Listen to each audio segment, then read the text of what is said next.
shirka madasha wada tashiga qaran oo shir gudoominaya ra'iisul wasaaraha dalka injineer Maxamed Xuseen Roble ayaa maanta ka furmay hoolka teendhada Afisiyoni ee garoonka diyaaradaha magaalada Muqdisho. shirkan oo khilaaf ka taagnaa ajandaha looga hadlayo ayay dhinacyadu isaga soo dhawaadeen habeenkii xalay ahaa, taas oo keentay in maanta shanta maamul goboleed iyo ra'iisul wasaaruhu ay soo fariistaan iyadoo ay barbar socdeen cadaadisyo caalami ah oo beesha caalamku ay saaraysay dhinacyadu inay u midoobaan qabsoomida doorashooyin la isla aqbalsan yahay oo dalka ka dhaca. kulan xalay dhexmaray ra'iisul wasaare injineer Maxamed Xuseen Roble iyo dawlad goboleedyada Galmudug, Hirshabelle iyo Koonfur Galbeed oo horey u qaadacday shirkan uu iclaamiyay ra'iisul wasaaraha dalka ayaa la isaga soo dhawaaday meelihii horey loo kala joogay.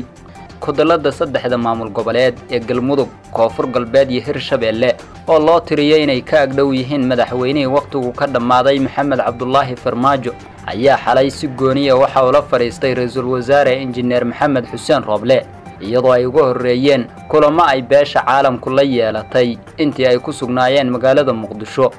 iyadoona horey ay isku soo arkeen ra'iisul wasaaraha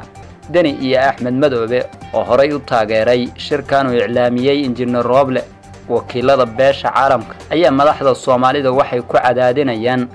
dhamaynta xiisadaha dhexdooda ah qabsoomida doorashooyin lagu wada qanacsan yahay oo looga gudbo kala bayrka siyaasadeed ee dalku dhexda ka taagan yahay.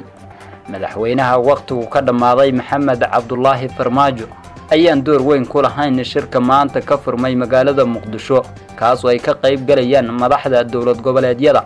gobolka Banaadir iyo ra'iisul wasaare injineer Roble oo shir gudoominaya, kaas oo lagu gorfayn doono muddada uu socdo sixitaanka arrimaha doorashooyinka iyo tabashooyinka ka soo cusboonaaday kuraastii horey loo qabtay, iyadoo aysan meesha ka marnayn in amniga dalkana wax la iska weydiin doono.